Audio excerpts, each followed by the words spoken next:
സന്ധിവേദന എന്ന് പറയുമ്പോൾ ചെറിയ ജോയിൻസിനെയാണ് ഇത് ആദ്യം അഫക്റ്റ് ചെയ്യാറുള്ളത്. അതായത് വിരലുകളിലെ ജോയിൻസ്.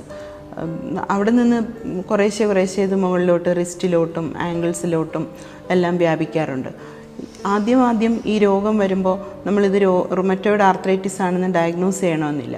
മോർണിംഗ് സ്റ്റിഫ്നെസ് ഇതിൻ്റെ ഒരു പ്രധാന ലക്ഷണമാണ്. മോർണിംഗ് സ്റ്റിഫ്നെസ് എന്ന് പറഞ്ഞാൽ രാവിലെ എഴുന്നേറ്റ് ആദ്യത്തെ ഒരു മണിക്കൂറോളം അതികഠിനമായ വേദന. ഇങ്ങേറ്റം ടൂത്ത് ബ്രഷ് എടുത്ത് അതിലോട്ട് പേസ്റ്റ് എടുക്കാൻ പോലും കഴിയത്തില്ല. അതിന് ഉള്ള ഒരു പ്രസ് ചെയ്യാനുള്ള ഒരു ശേഷി പോലും ആ ജോയിൻസിന് കാണത്തില്ല. പ്രത്യേകിച്ചും ഈ വിരലുകളിലെ ജോയിൻസിന് കുറച്ച് നേരം കഴിയുമ്പം പതുക്കെ അതിന് ഒരയവ് വരും. ഇത് ചികിത്സ ചെയ്യാതെ തന്നെ ആ സമയത്ത് എന്തെങ്കിലും ചെറുതായിട്ട് കൈ ചൂട് പിടിപ്പിക്കുകയോ ഒക്കെ ചെയ്യുമ്പോൾ അതിന് വ്യത്യാസം വരാറുണ്ട് തുടക്കത്തിൽ. പക്ഷേ കാലം കഴിയുന്തോറും ഇതിൻ്റെ തീവ്രത കൂടി വരും. പിന്നെ